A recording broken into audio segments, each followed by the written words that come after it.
We are now live. Welcome, welcome, welcome, family. Salam alaikum. In the name of God, most gracious, most merciful. Hey, listen, thank you all for joining us in another episode of Back on Track. I'm your host, Brother Ghazi Muhammad. As a podcast dedicated to bringing you stories, experiences, and information that is guaranteed to absolutely inspire, impact, and empower you. And today we have with us a very phenomenal young brother who's been through a lot and doing a lot in the community. Brother that I was blessed to meet probably about, man, over 10 years ago, I know. Has it Facts. been over 10 years? Yes, sir. Yeah, About 10 12. years ago. When I met him, he was in a different mental space. He was just coming up out of a certain space. So, you know, um, I'm glad to see your growth over the years and things like that. So let's get right into it, man. Let's talk a little bit about yourself, man. Your upbringing, where you're from, things like that. Yes, sir. Again, Brother Kadir, aka the Wellness Preacher, Pasadena, California. Been in Arizona for about 13 years now. He said upbringing. I grew up like most of us, unfortunately, single parent home. I was living with my mom for about I was at about 7 or 8. Then, due to her narcotic addiction, addicted to cocaine, some of the family members felt it would be best if we lived. Her children was taken away from her, so I was taken away, lived with my auntie for a few years. One auntie, then I ended up running away from her, and then ended up running away to live with my mom. But I was still in the system, so I had to go back and live with another auntie. And that's where I would say the beginning of my ability to build a relationship with God started at when I lived with my second auntie. She introduced me to church and God, and from there, but I was saying that was short lived, man, because we went to the church, man, asked certain questions that they didn't have answers for, and that to me, when I have answers, are telling me, I would say my question to the pastor was, where's our man at? If everybody in the Bible has somebody that was present, where's our man at? And can you hear me? Yes, sir. Okay. And he was, he just said we had to wait for Jesus to come back, and that to me at that, I think I was about like 14. Or like 12, somewhere between 12 and 14 at that age, that just didn't sit right with me. And that kind of like made me feel like God didn't care about us if we didn't have nobody present. We had to wait for a dead man to come back. And that introduced, like literally that same week, I was introduced to selling weed, then introduced to selling cocaine. So I went into that path for a while.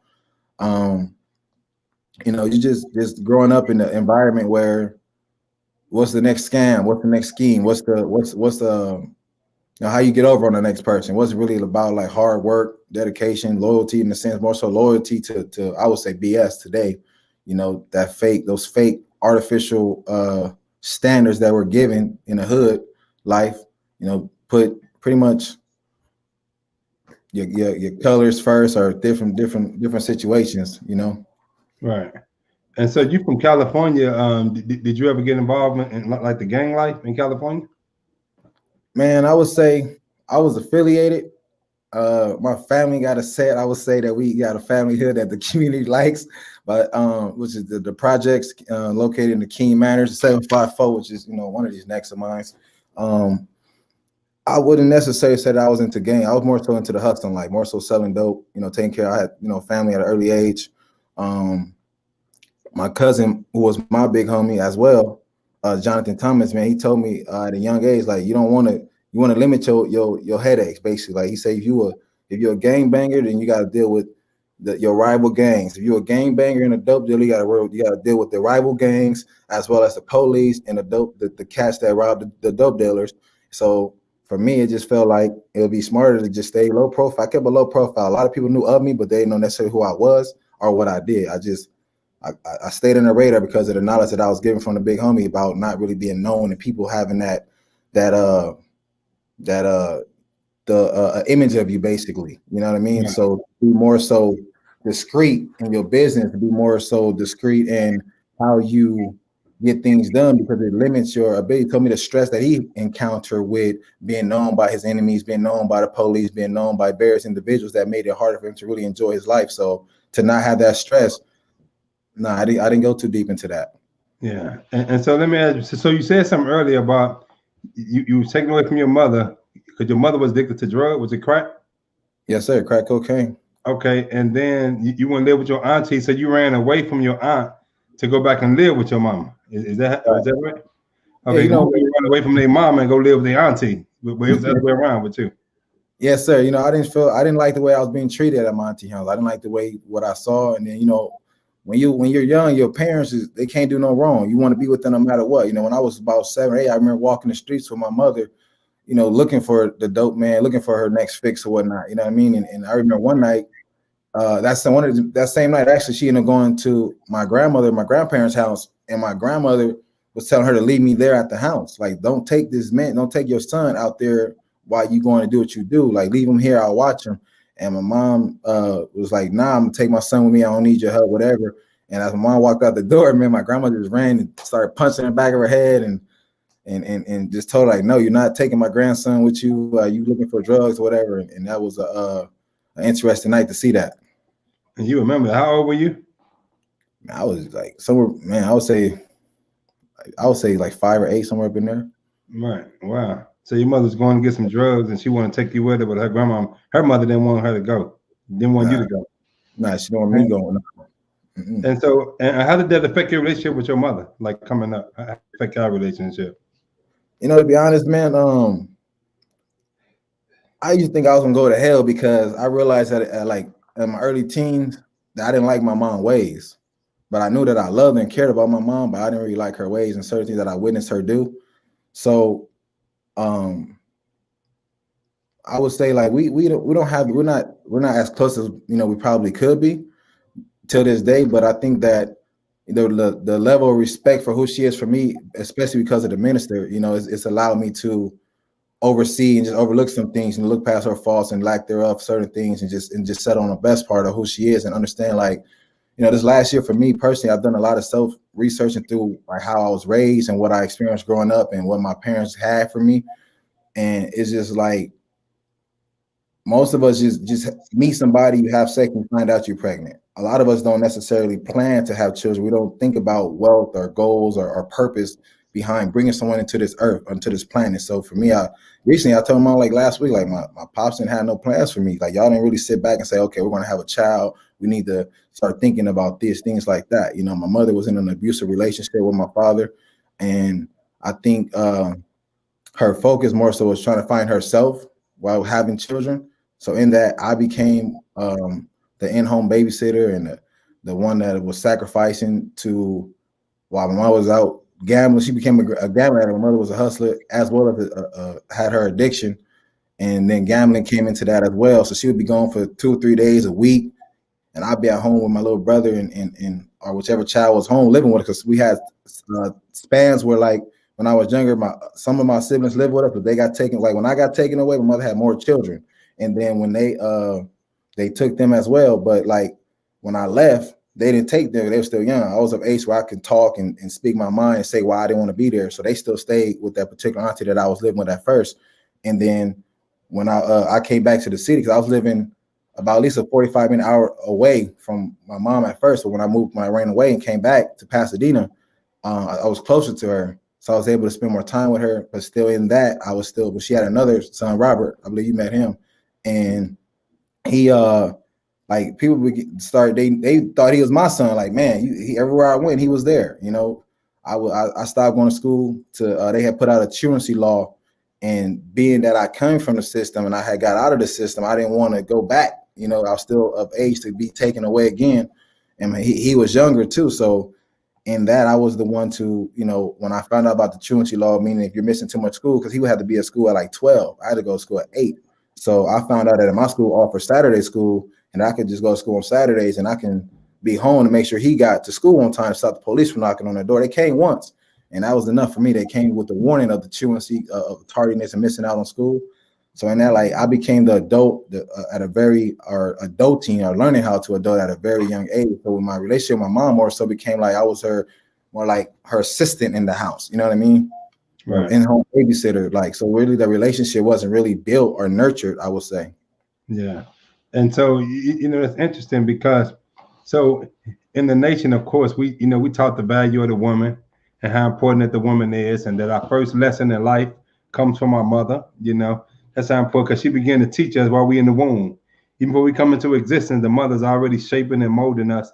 And during the pregnancy, her mind is like a printing press, and the child's mind is like a blank sheet of paper. So whatever she think and feel, it's impressed on the child. We begin to shape and mold the baby before it come into existence, right? And so we're taught the value of women and the value of the mother. So we hold mother in high esteem. And I'm gonna say, it's a shady area because then the question comes up: if your mother has not been motherly, if she, because I know some women who have not been motherly to their children. I know some women who have sold their children for drugs, their daughters, and their daughters can't stand their mama. And even though I know that that's the one that you use to, bring you into existence, I'm, wondering, to anybody out there who listens to this too, what would you say to people who grew up in that kind of situation where the mom on drugs and things like that, and that motherly connection is not there, that emotional bond. You say there was no bonding. So like when that bonding take place, if baby ain't born and just pop up and say, "Oh, I love this person right here," that love is nurtured because that person feed them, that person clothe them, that person breastfeed them and take care of them and protect them. But what if you take all that away and that person is not motherly? What is that left with? It's a void in the gap. So, and what was your father doing all this time? Like what was your father doing? Man, Papa was a Rolling Stone, man. He wasn't around, but I would like to add, I would say, my mother, she instilled in me like at a young age, I guess a lot knew that it was gonna be an express course for us, because up until I think about 5 or 8, it was, I would say about 5. By 5 years old, I knew how to, clean an entire house. I knew how to respect, other people's stuff. You don't touch nobody's stuff that ain't yours. To be clean and neat, and I think those core values that she gave me right there was enough, but it wasn't like necessarily like motherly things, whatever. It's more so like keep my house clean, things like that, and just be respectful to other people's stuff. But my father, he wasn't around. Like I knew of him. I know some people don't even know who their father is. I knew of him. We have I would say we're building a relationship now, but as far as growing up, he wasn't around. In fact, I remember when I was about 16, he pulled up to one of our places we was living at, and I was shooting dice with the homie. We got money in the ground, and we trying to get our bread. And he pulled up, and just demanded he stood there for a few minutes, and I ignored him. Like, you gonna get in the game or what? Like, what you here for? And then he just, I guess, felt like I didn't show him no respect or even acknowledge him. So he decided to step in the middle of the game.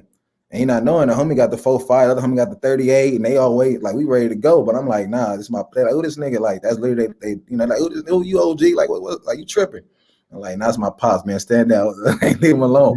Tried to like grab me or whatever, and I snapped, But my mother, we ended up getting into like a little altercation, getting loud or whatnot, and my mom came. She was upstairs in the apartment. She heard us out the commotion. She came outside and got between us, and she told one thing that stood out to me was she said to him, like, you too late.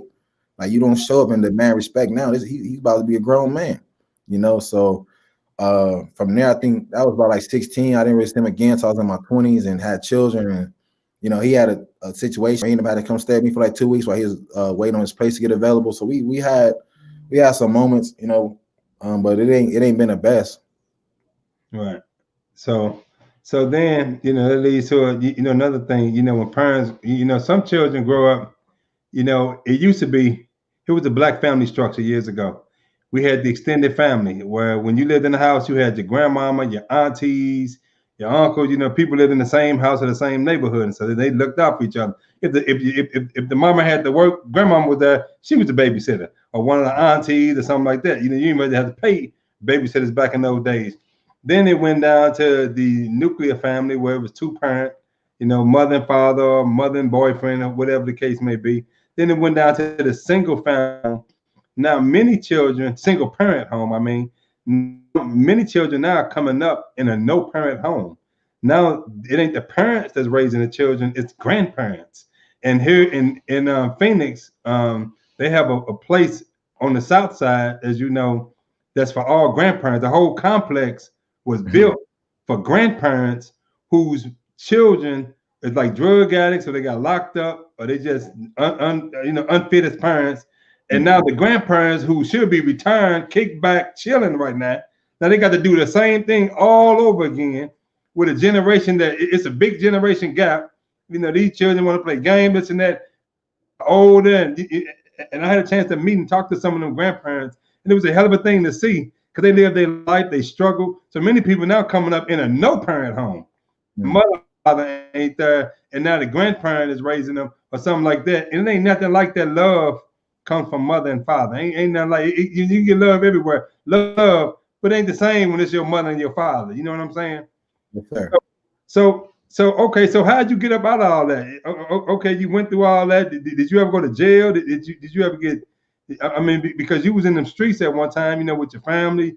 You know, you out there hustling. You know, how'd you come up out of that and like make that shift? I would say, you know, realistically for me, I would say God definitely had a covering on me. But again, my big homie taught me, like, you know, I caught a couple of cases, but due to listening to the big homies, I knew how to get through those situations. One thing he taught me was, you know, if you ever get caught up and you guilty, if you got to bail out. You always do better fighting from the street than on the inside. So luckily, one of the times I had to bail out, they didn't want to take no cash. But my grandfather was still alive, so he put his house up for me, and I was able to get out of that situation and take care of those legal issues and get away from that. But however, it was a time where when me and my wife was coming together, 2006, I believe it was 2006. It was just a bunch of family chaos. You know, my auntie was tripping. My father and I got into a big, and it was literally to the point where, like, I was literally contemplating on killing these individuals. And I told my wife, like, my mother-in-law had just moved to Arizona. I said, man, you know what? Let's go. Like, let's go. You know what I mean? So we packed up with what we had and we came to Arizona. And just on that journey of being away from my environment, I started to just reassess myself. My wife's family is in the nation, or is in the nation. They was already there at that time. So me just being new and always having an inclination towards spirituality and towards, you know, just the creator, I was able to start studying, reading the books of the Most Honorable Elijah Muhammad on my own, and became a registered Muslim in the Nation of Islam on my own.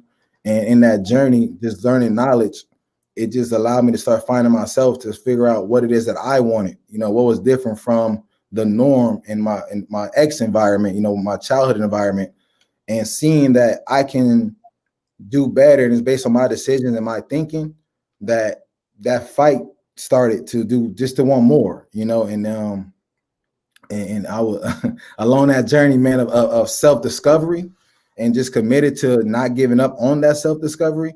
I would say it allowed me to create, you know, Fight for Life as a model, you know, and as I continue to grow, and I realize in life you have to fight for what you want, not just physically, but emotionally, financially, spiritually. You have to fight. You got to constantly fight to meet and overcome all obstacles. Because when you begin to change your thinking, the moment those new thinking obstacles come up, it's easy to go back to, you know, selling dope, selling weed, or getting a quick scam to get $5,000, $2,000, whatever, to pay your bills, or to floss for the weekend, and just, you know, have a quick, you know, that YOLO mentality, you only live once mentality, rather than thinking about legacy or living forever. So those challenges that I was overcoming and dealing with, it just allowed me to, with the teachings of Most Honorable Elijah Muhammad, and as well as linking up with brothers like yourself and other brothers, man, in the nation, that really just started showing me like your journey, you know, coming out and changing and seeing, like, you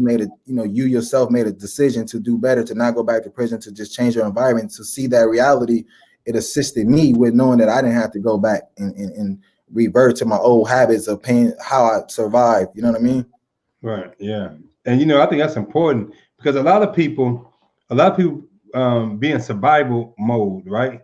And the survival mentality is a lot different than when you out of that mode. You know, when you in survival, it's like somebody who's drowning. You're in the middle of the ocean and you drowning. You think about surviving. That mentality right there is a lot different than if you was on dry land. Damn it, you ain't got to do everything and stress. I mean, it's different. But some people, they come on dry land with the survival mode mentality, and they still trying to, and that mindset don't fit in that world. Not like that, you know, because you always have to survive. But I'm saying not to that extreme, with that kind of stress. I got to focus on this. I'm always watching my back. I mean, that's a whole nother world right there. Yeah, that's a whole nother world. It's like coming up out of prison. People that come up out of prison, it's a different mentality. Listen, man, for years, did you know? Because when I got locked up, I was a youngster, and I watched people leave their food on the table in the chow hall, and they go somewhere, and cats who didn't like them, they spiked their drink, right? They put something on what they put in there. But dude, drunk it, man, he went crazy as hell, man, right? Like he was I mean, he been batty from that point like that today, right? And so when I seen it, I said, oh no, so even to the look, I got out in 1995. And I still, if I go to a restaurant, I don't care. My wife can be there, all my family, my children. I will not leave my food right there and go to the bathroom. I'm gonna eat everything up and then go to the bathroom. And if I come back for seconds, that's something different, but it's something in my mind because I've seen that it's hard to make that transition like that. You know what I'm saying? Yes, sir. So let's see. Dale Mitchell say, listen to all these stories. She realized that got a story. Man, this dude here, I ain't gonna even read this dude quote, man. This is Mataka guy. He's supposed to be on this podcast. This is a fiery brother, man. I was locked up this brother, but we go way back in our childhood days, man. But brother got so much knowledge and wisdom. Brother, I ain't messing with you, Mataka, man. Man. And let me see, Leroy, mess my people, man. He say, we have a cousin who have been done like that. Yep, that's absolutely right and exact. So, man, you know, it's something how, you know, the way we come up, you know, just the way we live. And some of us, we think that because we come up in hell, we come up in the hood, in the ghettos, in the project, that we got to keep living like that. Damn it, we can make a different choice. Don't you know that the between me and the dope fiend in the street is a choice? Because we come from the same neighborhood. The only thing do between crack, rhino, the heroin addict is choice. You know, some make a different choice. All of us, we come from the same environment, got the same level of stress, the same level of pain. We heard the shootouts, we heard the police siren, we heard the fights, we heard all that, but it's a matter of choice. Some people choose to say, damn. Some people, and they say, damn, I done watched my family destroyed from drugs, so I ain't gonna use no drugs. I know some people like that. They watch their mama and them go down from crack. They ain't gonna use it. Then some people like, hell, they did it, so I'm gonna do it. But it's a matter of choice. No matter what you choose, it's a matter of choice. Yes, sir. Yeah, you know, it's interesting. I have a sister, man, like she's literally repeating our mother's footsteps, you know, not being there and being on drugs and just being out in the streets, man. And and it's painful to watch, you know, because I asked that question, like, dang, if you didn't like what was being done to you when you was growing up, why would you allow yourself to grow up and do the same thing to the next generation that you bring into this world, or just in general? Like, why would you want to repeat that when you see it caused you pain, or it didn't really do you justice, or you didn't like it? You crying at night because your mom not there, your dad not there. Then you grow up and become a parent and do the same thing, or just fall victim to those same burdens. You know what I mean? So it is about choices. You know, I definitely for me, like, realize that even recently in my 30s, like, life is all about choices, and you have the choice to create an amazing life for yourself or a dramatic, filled of chaos, crazy life. And you're right. Some people don't think that they can leave their environment. They can change. They can be better. A lot of people are committed to their family ways that has nothing to do with their purpose or nothing to do with like who they truly are. You know, I remember the lecture you did about taking off the mask. A lot of us walk around with a mask on. A lot of us walk around not truly accepting who we are. You know what I mean? Like, for me, like, I sold dope, but when I thought about it, like, I sold weed longer. Like, weed, I sold that for years. But like cocaine, I think I sold it for probably 2 summers. You know what I mean? Like, I really had a problem like selling it to my people. Like, I really had a problem. Like, I was the dope dealer saying, hey, you ain't gonna get off this. Like, this is my client I'm telling to get off a drug. You know what I mean? But so, you know, you wasn't no good drug dealer, man. You gotta talk all the dope things. Man, you don't need this, man. You don't need this. Yeah, man. You know, that's, but just once, you know, being honest with myself and accepting who God made me to be, man, that allowed me to get stronger, you know, and further away from that mentality of I have to do what my brother is doing. I have to be a part of this. I have to be like, no, I don't. I can be me and still love my brother, my family the same way, you know, based on how they living. But like, I don't necessarily have to be their best friend or be in their day-to-day actions if it's not conducive to my standard or to my well-being. You know, when you realize a lot of people don't know what peace is. You know, a peace of mind, a lot of our people don't have that. You selling dope, you worry about when your day coming. If you gangbang, you worry about when your day coming. Whether you talk about it or not, subconsciously, you're stressed the hell out. You can't sleep. You're not comfortable in your own skin. When you're not comfortable in your own skin, that's drama. That's man, that's like having a tornado in your mind, man, just spinning around, nothing's in order. So yeah, man, just peace. Yeah. And let's see here. They'll say, it's my people that, man. She said, yes, life is what you make of it. And because Brother Robert came in and he was just bearing witness to what you said, and he say him too. You know, he was a big too. He couldn't say it to the crackheads and the winos, and he had to talk him. You know, he was the kind of taking them to rehab. You know, you don't need this, man. You're going to rehab. I'm gonna take you to rehab. You know, and in that world right there, morally and ethically, that's real good. But you know, in that world, it ain't it. And they'll say a peace of mind is a powerful thing. And you know, that's something I bear witness. You know, so a lot of us, them with that peace of mind, and that's why we see people who are younger looking old as hell because they don't have no peace of mind. I mean, man, because when you ain't got a peace of mind, when you stressed out, that weighs on your spirit, it weighs on your mind, and it affects your body. Anything that affects your thinking, it affects your body, right? So we wonder why certain organs start shutting down. Certain organs are affected in our body, while our hearts, we have to have heart problems and kidney failures and this and that because our minds is already stressed out, and the mind, the brain controls all this, right? And that piece, brother, that you spoke about is so vitally important, to survive. You're talking about survival mode. Peace and contentment of mind is important. But man, so okay, so your mother dealt with drugs, your father was in and out of your life, you went through that little period and things like that. So right now, I know when I met you probably over 10 years ago, you was like you were just coming up out of that certain world a little bit, because you was like, you were thugging a little bit, you know what I'm saying? I'm gonna grab my wallet when I seen you, but hey, what's it to do? I know, man, who's the little cat coming out of me, But it was I mean, I remember them days.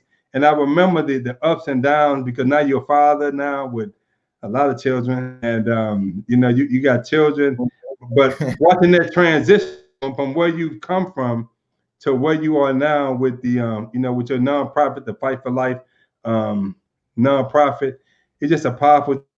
Right now, you are the one of the co-founders of a 501c3 organization called Fight for Life. They've been doing some phenomenal things.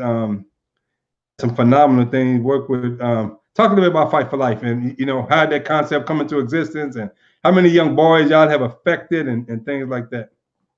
Right, yes, sir. Fight for Life, No Excuses has been around for 7 years now. It was really like my own personal mantra with my weight loss journey. When I realized that you had, as I was attempting to lose weight, I realized that battles up and downs of starting, stopping, being focused and not. I realized like it was a fight for life. If you want to live healthy, you want to stay consistent, you have to fight, driving a cab for 10, 13 hours, still got to go to the gym, or feel like, you get the memberships you're paying for and you don't pay for them, or you paying for them and you don't go. And I just realized like, you just got to fight for it. And then my wife asked me one day, what does that mean? And I told her, I explained it to her, and she's like, man, the world needs to know about that. In the beginning of it, it was more so just nutrition and inspiration to work out. And after 2 years of that, we created, myself and Brother Bilal, we created what's now known as the Sons Manhood Training, where it's a 12-week course where the young men come in, they get life skills, they're taught various things for such as, how to tie a tie, basic auto mechanics. We have a STEM program now. It's been around for 2 years. This is our second year with our STEM, and as well as our entrepreneurship program, where the young men come in and they take a concept from their mind and we bring it all the way to reality. This year, our concept is what they're going to bring. We want to bring ownership to the young man. So whatever they create this year in the entrepreneurship program, if they create a shirt, they own that shirt. They all get they percentages, and they're selling this is exclusively for them. Within our STEM, hopefully next year we plan on creating some drones and our own devices, our own robotics. But mainly the main focus is about giving these young men the tools to make better decisions. By the grace of God, we've had I would say we've touched over at least 60 to, man, I think it's been over 100 young men that we come across, some that's still present, some that they move out of state, different circumstances. But for the most part, we still have a database or not just a database, but a relationship with all the young men that's come through our organization. I'll say right now, we have returning about 20, 30 young men that's still here. And that's not including the new young men that come in every year. But as far as since the conception of the Manhood Training Program Initiative, I would say 30 of them been here like from the beginning. And some of them are 18, they got jobs now, but they still, we still help them, assist them with different things. We deal with whatever. For example, we had a young man attempt to run away from home yesterday, and dealing with different things like that. We dealt with young men that attempt that had thoughts of suicide or get into drugs or not nothing heavy. Dealt with like weed, young man get caught smoking in the house. And I mean, I think you came out with us one night with a young man. I'm just going to ask you, so the dealing with young men, what's the biggest challenge that you see? Like it's mothers, it's single mothers out here who listen to this, and they got boys. What's the biggest challenge you seeing? Because I know, you all did have a problem with one young man, and I was blessed to be a part of that process, to go to his home and talk to his mother and see the young man, and I kind of seen where the mother was at, but I don't necessarily agree with her whole position, but I understood where she was coming from as a mother. But right. I didn't necessarily agree with it. As a man and as a father, I didn't agree with it. But in her mind, she thought she was doing what she had to do. I'm a single mama. This boy, I might have to bust his damn head. I might have to break him down or something. And so she came with him in a certain way. But he growing, he growing into his manhood though. He growing. He had that transition phase right now. And so it's like, Mom, you can't just. I ain't two no more. I'm gonna respect Mom, but do it go both ways? What's your biggest challenge? Some of the biggest challenges that you see dealing with these young Black boys, because most of them come from single mother homes, a lot of them. But what's the biggest challenge that you see with these young Black men today? Because you work with them on a regular basis. I would say that right there, when a young man is starting to think for himself, starting to go through puberty and decide like he's being influenced by the outside world, and the mom, if it is a single, or even some of our young men do have multiple parents in the home, and they still go through some of the similar things of becoming a man, understanding that they have a voice, and sometimes and often the parent is more so the problem with accepting that this young man is becoming a man, So we, in our organization, we took the word out boy. We don't say boy, little boy. We say young man. So that helps us to remember, like, this is a young man that we're obligated to teach to become and assist to become a man. Once he reaches that situation, our job is not necessarily done. However, we just done enough to get him, through that door so he could go figure out life. But I would say the toughest with that same young man, he's doing good today, man. He got his first job. He's I taught him how to drive. I taught him how to drive. Then I found out he didn't know how to ride a bike. So I went double back and showed him how to ride a bike. Right. And then I'm like, man, you don't know how to ride a bike. I don't taught you how to drive already. We backwards, man. But we got it done. But with him today, man, it's a situation where he wanted to be with his dad. He wanted to go stay with his dad, and he was becoming disrespectful. Not caring about his grades, his hygiene, different things like that. And and his mom asked me like, what to do, and I told her, let him go. And he went, and it got a little worse for a second, and she was mad at me, like, man, you told me let him go. He worse, he tripping. I'm like, man, trust the process. Let him figure it out on his own. He gonna be all right. I swear this is about a year process. After that year, man, he went to go stand with his dad, figuring life out. He's like, man, you know what? He understood why his mom was how she was, and he's back home now and been there, and they building a better relationship, and they're doing great.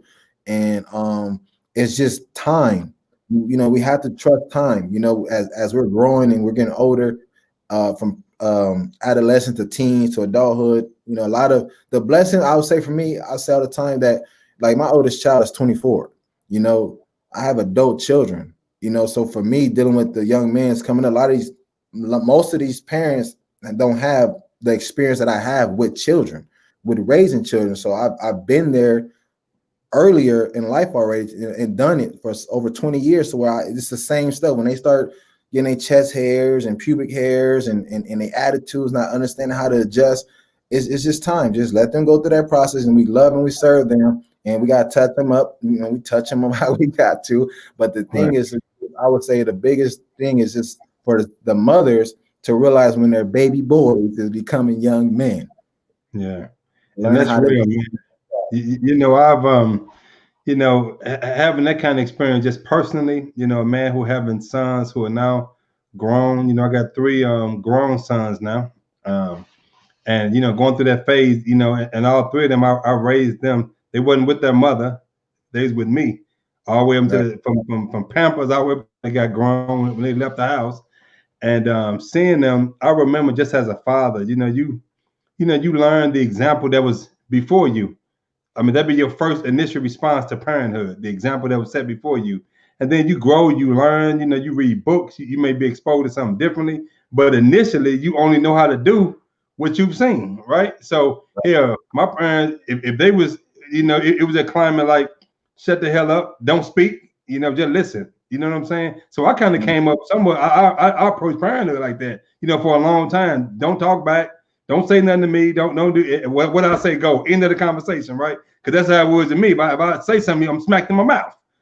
Which I said something a lot of times. I was always smacked in the mouth, but I'm just saying there wasn't a culture, right? Not to say nothing. So I kind of put that on my children, and I look back on it now, for parents out there, and I look at how I done got remarried, and my wife, she's very like adamant on letting our son express himself, even if we don't like what the hell he's saying, like giving him that voice and allow him to express it. And a lot of times, some of the parents that I've dealt with who had children who were suicidal and who actually went on and some of them succeeded in that, unfortunately. And when I talked to them, that was a big part, that voice. They never could express their voice and say nothing. They felt like their voice didn't matter. Like they didn't have a voice. They was trying to say something, but wasn't nobody listening. They was crying out, but ain't anybody listening. Sometimes fall on deaf ears. So when our children are saying things, or when they're not saying things, because sometimes they can be talking loud as hell and don't say one word. That's saying something too. Have you dealt with issues like that, like bullying or suicidal issues? Have you dealt with any of them with these young boys? Oh yeah, yes, sir. Not the bullying aspect, but we had a young man that was thinking, mentioning suicide and having those type of those thoughts and behaviors. And God, by the grace of God, he's still here. Myself and Brother Bilal spent many hours with him, as well as other individuals on the team throughout time. But more so when it was the suicidal aspect, me and Bilal was right there talking to him and gave him, he came back like a few months later, like, man, that conversation made me, realize that I can live and I deserve to live. And when you, man, it's definitely valuable to listen, and really listen, not just hear what somebody's saying, but listen to what they're not saying, but they're saying in their words. You know what I mean? Like when you can really hear the solution in their statements, and a lot of time it's just, I know we say in the nation, we say, peace be unto you. For me, through this organization in life, I changed myself to say peace and stability. We have one young man in the organization who's a genius, but his situation is unstable. They have another young man that's a genius, and he's on his way to ASU next semester at 16. You know what I'm saying? But his situation is more stable. But they're both very intelligent. When they come together, it's not like, oh, you're smarter, I'm smart. Like they're geniuses on the same platform. And in that, I realized that stability is very important. I didn't have stability growing up. You know what I mean? my mom moved every summer. We was moving or something like that. I could never say I lived there as a child and grew up in his house. You know what I mean? My grandfather had a house that we all stopped in between places, you know what I mean? Where everybody fell back to that house. And in that, I think like listening to your child, what they're saying, not saying being aware, like don't think that your child is not being bullied. Don't think that your child is not dealing with suicidal thoughts because you may be making money and you're taking trips and you're doing things. It's just like we said, a person with all the money can still be unhappy, right? In that we have to get away from the idea of not me. You know what I mean? Oh, that can't happen to me. My child can't be getting bullied. My child can't be thinking about that. We just came from Disneyland or whatever. You know what I mean? You like these, like what my generation dealt with, what your generation dealt with, has nothing to do with what this current generation is facing. You know what I mean? Like they dealing with technology that exposes them to cyberbullying. You know what I mean? Like we never heard of cyberbullying when we was growing up. You know what I mean? How you gonna Facebook, bro? You're not finna punk. You don't even know me, right? You know what I mean? But that's a real thing. You have people. By the grace of God, I think as far as that was our only case of dealing with someone having suicidal thoughts. And I think that I will not say I know a solution to that other than just being present and being aware of signs of suicidal behaviors and thoughts, like taking time to go research those things. Even if you don't think you see it, you can still learn and be aware of it and learn how to deal. Because a lot of times from my research of suicide, the suicidal person feels like they're being a burden to their friends and their families. So they think by killing themselves, they will relieve their families of their burden on them. You know, so that concept and that perception is a real tough thing to battle with, but it's not it's not impossible to face. Right, right. Now, you know, I'm gonna tell you, you know, so I've dealt with certain similar situations, you know, just dealing with young people over the years, having having mentoring programs over the years, and you know, serving young people, primarily young black men. I remember a time when there was a young brother. It's probably 20 years ago, back in the 90s. Young brother, and when I was in St. Louis working in the high schools, and there was a young brother down there who he was suicidal, you know, and it was luckily that I was the kind of the person that I was, because I was able to connect with the young guy. You know, I listened to him. He was like a little nerdy little guy, quiet, thing like that. But I listened to him because he was a young brother, and he was so smart. And I thought, I mean, the boy was like, you know, I mean, I ain't gonna say like Einstein, but he was like a scientist. I mean, he was just very brilliant, but he had very low self-esteem. You know, he had real low self-esteem, and he wanted to kill himself. And I remember talking to him and talking to his mother, and talking to them like through that situation right there.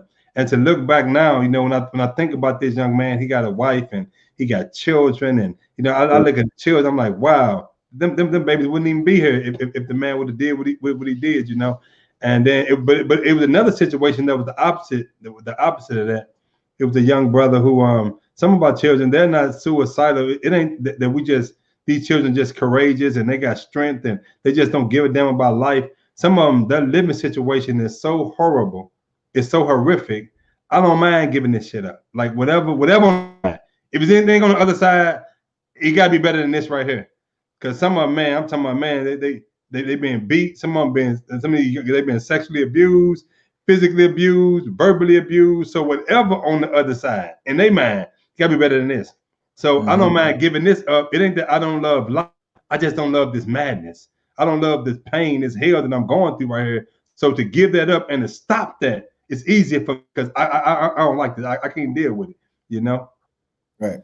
So man, you know, we commend y'all for doing the great work that y'all doing. And so I know, you know, recently, listen, y'all, this brother right here, he rode a damn bike from Pasadena, California to Phoenix, Arizona. How many miles is that?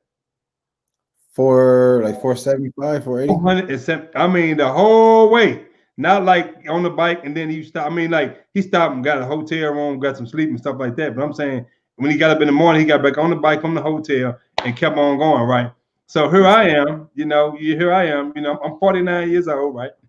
And I see him, I see all the publicity on social media. I'm like, man, that's a good thing. It was a fundraiser, you know, for the young black boys. I say, man, I got to be a part of that. Now, look, I ain't rode a bike since 1980. I'm just saying, back in the 80s, I ain't rode a bike in a long time, right? So, and here my wife like, you finna ride a bike. I say, well, I'm gonna catch him at the end. On the last, I think it was 30 miles. I said, I'm gonna catch him at the end. I'm gonna drive out there 30 miles, and then I'm gonna drive on in with him, right, on the bike. Y'all, that damn near killed me. You hear me? I was struggling so hard. I mean, I'm going up them little small hills, and people just zooming past me. Oh man, when I stopped, I listen. I slept about a week after that. Epsom salt. I mean, here I almost got me a drink or something, but I had to escape that pain, brother. It was that rough. But hey, man, y'all rode 400 and something miles, and I seen that. I was inspired. I said, "Hell, if he ride 400 miles, I know I can do at least 30." But I should have warmed up a little bit, practiced, did a few stretches and knee bends or something first. I just jumped out here, you know, looked at my bike, dusted off a little bit, and said, "Come on, I'm gone." And it was a hell of a thing. But what was that all about? And how did that fundraiser turn out? And you know, what was the purpose of it? The purpose was to raise money for the organization, do more for the young man, to be able to you know, serve them better. You know, you need money to grow, you need money to expand. And it was originally an idea that my wife had about 6 years ago, and I was like, no. And then, you know, in May, you know, God reminded me of that idea and said it was time to do it. So in May, got the idea confirmation and just started putting it together, thinking about it. We told the team the next month. I took about 2-3 weeks for myself to make sure that I wanted to do it and that it was like doable, and that if it's been done, it's been done, you know. And it's it's a beautiful thing. I've grown to really love cycling. I went up the road this morning, and I've been back riding again since we've been back.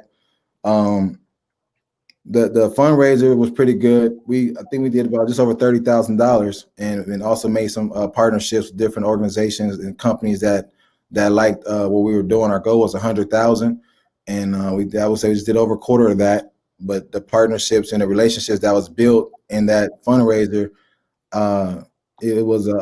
it's priceless. With the Velo, but Brother Imani and Gilbert and Strawberry Yeezus, one of the son, man, and we had a great time doing that. Unfortunately, I would say due to my brother's murder, I didn't really get to enjoy it, enough. When my brother got murdered 2 weeks before the takeoff, so we had to change that date, as to push it back a little bit and to do that, man. And it was a great experience, but I feel like my mind wasn't really present yet. I'm still unraveling it. But as far as overall for the organization, it was a great move that we made.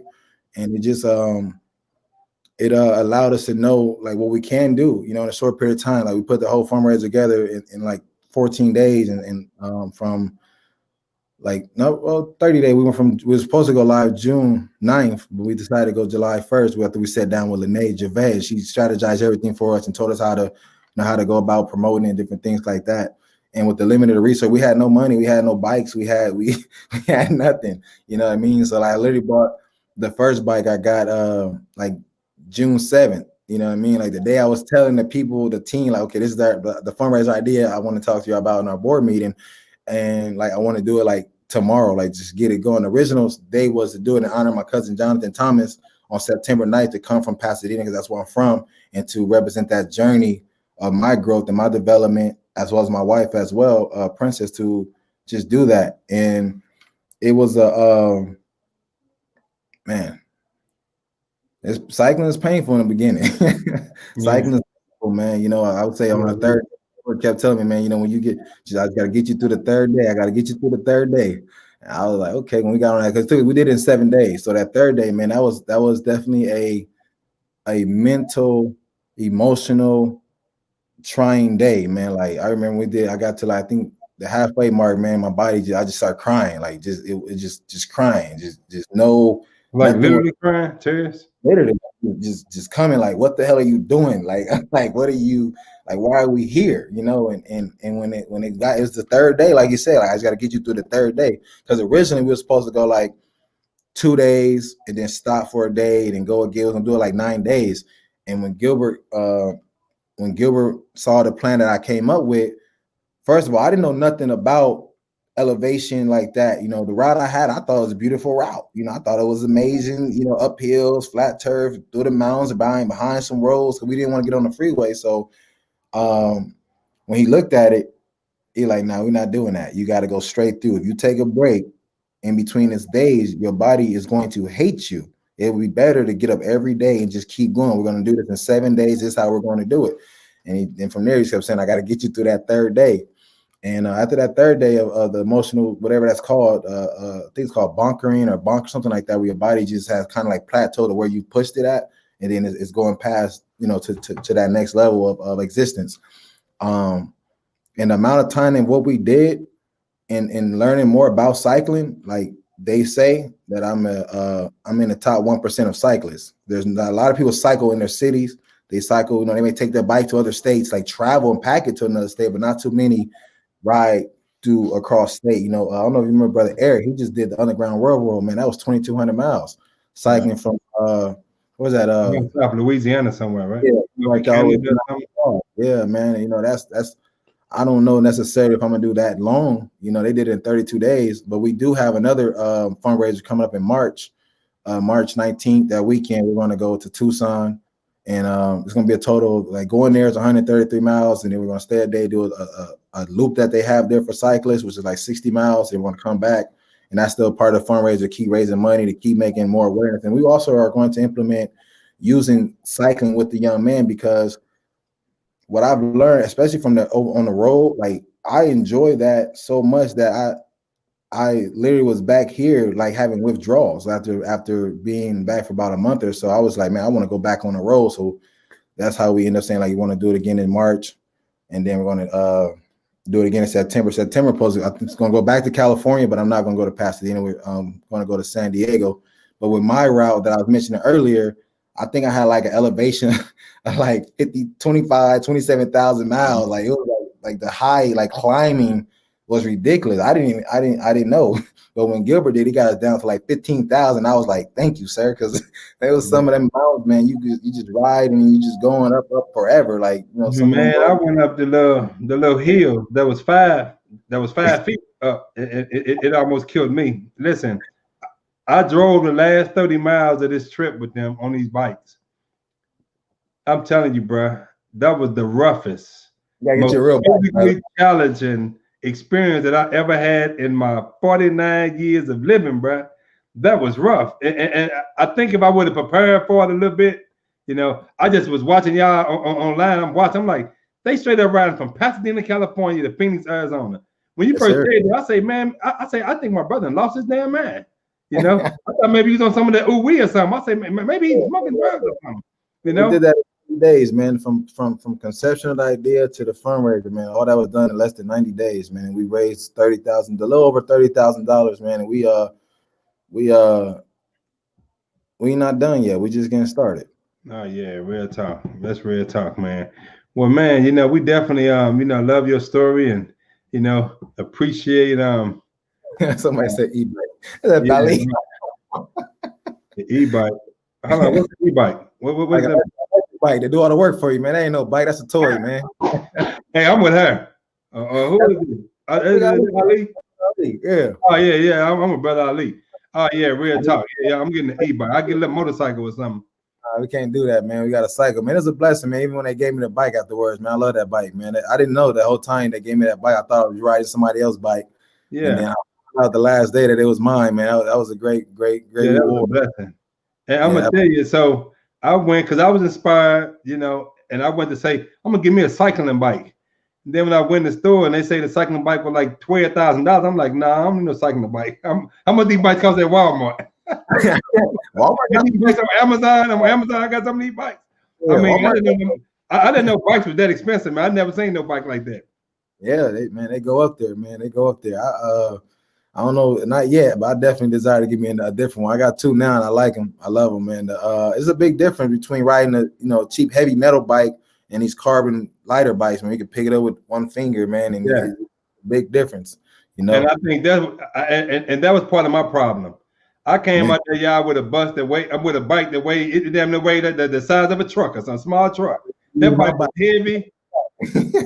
Man, that bike was heavy, so I'm pulling. So I didn't know. I'm thinking like 30 miles. That's gonna be, it's easy. But I didn't know y'all was gonna go them curves and up hills. And I didn't know all that. If I'd have known that, man, I'd have told you, man, I'm cool on that, man. Just send me a cash app. I donate. I ain't gonna ride with you, man. I donate though. But man, that was a beautiful time. And my children, they like that though. My children, they watching, and we did some little lives, and he's watching it, and it inspired some of them. But I like the ending though. When we did make it to the finish line, it was so many people there that were cheering, and even though I didn't go the whole 480 some miles, that felt so good to see all them people there. Man, they had the Gatorade, the water, they was clapping, they had the signs. That was like a heck of a man. And I mean, just to be a part of that process, that was very invigorating for me spiritually.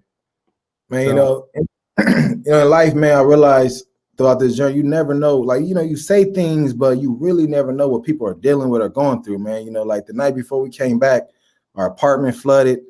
So we coming in like, damn, we gotta figure out what to do. So we come in like literally instead of like celebrating and relaxing, we literally moving the next day. So we come in from that day and rest. The next morning we get in a U-Haul and pack it up and moving. And in that, man, that's why I say even with that on top of my little brother, man, it was just like I'm just now getting out of the process, 3 months later of really regaining insight from that experience, man, like letting you use my bike. But I probably wouldn't have did that if I was in my right. Right.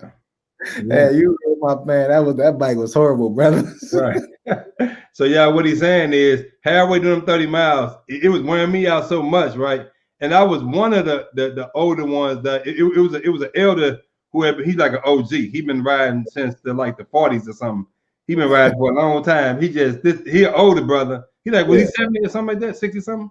Yes, sir. And he just ride all day. He just in good shape though. And I think outside of him, I think I was the next oldest, right? I think everybody who was there riding the bikes. So I was kind of like, one of the OGs that, they ain't that old. But so Kadir was trying to help me out. And he said, man, let's switch bikes. And, this bike a little smoother. And, man, I ain't want to give his bike back. You heard me? I ain't want to give his bike back because it was so different when I hit them hills. It was just a big difference, man. But man, I'm gonna tell you, brother, that's some phenomenal work that you all are doing, with these young black men. I was blessed to be one of y'all speakers, one of y'all keynote speakers at the graduation, probably about 4 or 5 years ago. And I just remember all the young men, so disciplined, and all them people that was in that gymnasium, the parents and the aunties and grandmamas who was proud of their sons and their grandsons and their nephews for even completing the course. Because it's something nowadays when you can get young people, young black men to come every week and be a part and participate. That's big, because most people, man, they ain't got that kind of attention span right now. Here, if it ain't a game, if it ain't cell phone, if it ain't videos, man, a lot of young people ain't trying to hear that. They ain't trying to hear all that. So that was like something big, Yeah, that's something. This is our 5th year, and our graduation on the 19th this year, man. And even this year we did something different because of COVID. We alternated our classrooms from in person to online, and it was challenging, but we got through it and we did good. We reduced our numbers a little bit this year because of COVID, and usually we have over 200 people come out to the graduations. We invite the community out and different things like that. This year, man, it just with the COVID thing, we're limited and reducing that down to very intimate setting. But we also I can't announce that yet. We got some other stuff we just did. We're gonna tell that at the graduation though. Yeah. But tell the people how can they get in touch with you though if they want to learn more about the Fight for Life No Excuses mentoring program for young black boys. How can they find you? Man, we definitely are on Instagram under F4L No Excuses, and then on Facebook is Fight for Life. The website is Fight 4 Life No Excuses.org. So you spell that all the way out. Is Fight 4 Life No Excuses.org. If you like to make a Cash App, we got Cash App. It's the same as our Instagram, which is the $sign FOL No Excuses. And we appreciate all the love and support and all the accolades and the assistance behind the scenes. It definitely takes a village, to rear these young men and to give them the tools that they need to be successful in life. Yeah, man, that's just some absolutely remarkable work. Any work that deals with that population that many sociologists and psychologists, they call an endangered species.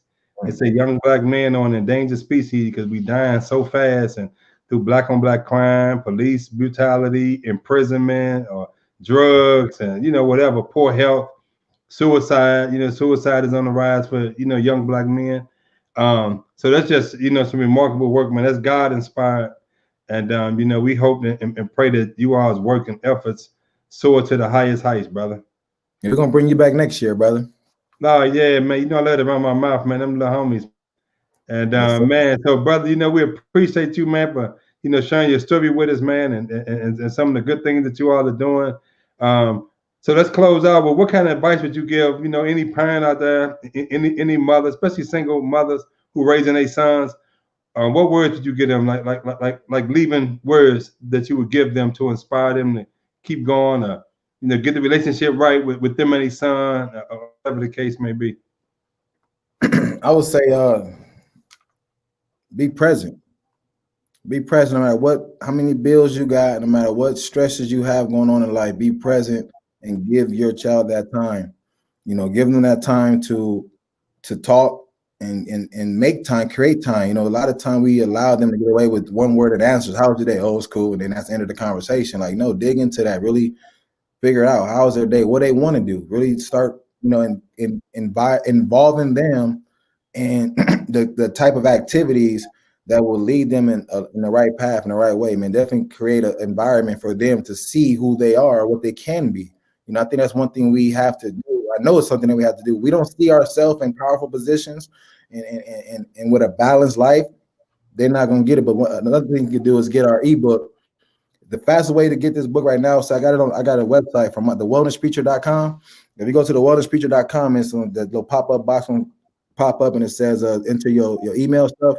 Enter your email in there. We're gonna send you the ebook that we got dedicated to the young man. It's I wrote the book, I forgot the name. It's 7 things to do with your children to build a better bond with your child. You know, a lot of times we just drop them off to their sport games, or we allow them to be involved in certain things, but we don't really engage and really be present with what matters to them. You know, a lot of times they into like a lot of these young men are into gaming and will be YouTubers, and to those that don't know, not me, but to those who don't know, they don't understand that. You know what I mean? They still want them to get a 9 to 5 and something like that. But a lot of these young men, or these young children are entrepreneurs. Like even in our organization, most of them, I think we've out of the 100 young men have come through this organization in 5 years that we've been in existence and serving this Phoenix community.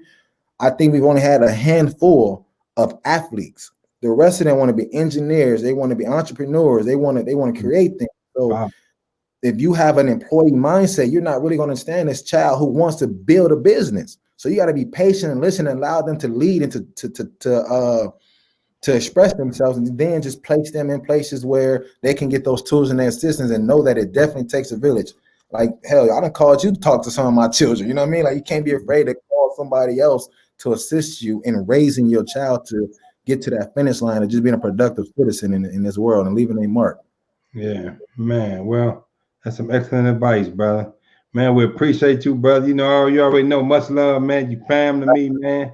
You know, for life, fight for life. And man, we appreciate your words and your testimony, man. And we appreciate all y'all for joining. Kokisha LaShawn say that was an awesome show. She said great work there. She's doing some good stuff down in I always get that city mixed up. I don't know if it's Memphis, Tennessee, or Arkansas. I think she's in Arkansas, like down about Little Rock somewhere. But she's doing a lot of good work down in the community. So, man, thank you, big brother, and thank you all for joining us. Be on the lookout for another episode. Tomorrow, I got 2 interviews coming up, some powerful interviews coming up. So we're going to keep it coming. We're going to keep it rolling. You all have a blessed one. So thank you, brother.